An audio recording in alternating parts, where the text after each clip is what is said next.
Gina with WTI, and we recently got a new kitten, and we wanted her to be able to be outside without having to worry about our older cat picking on her. When I saw this Quickup catio, I knew it would be perfect, and it really has been. It definitely lives up to its name. It is a quick setup, basically like a tent. And then I would say what takes the longest is just putting in the side poles, but that is really necessary because of course it keeps it stable so that when your fur baby is on one of the platforms, it's going to be sturdy enough for them.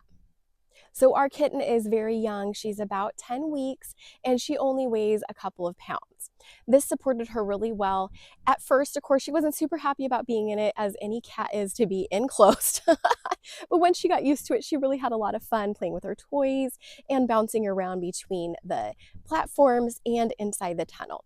I found that the smaller like little tent area was perfect for her litter box. And so I actually just attached that directly to one of the doors. We did try it at the end of the tunnel, but it was a little bit too windy where we were at for that to be sustained. This folds up quickly and it comes with its own carrying case, so you can take it with you and pop it up wherever you want to put your cat or other small animal. This has been so convenient to have. It's just been perfect for us, and that's my point of view.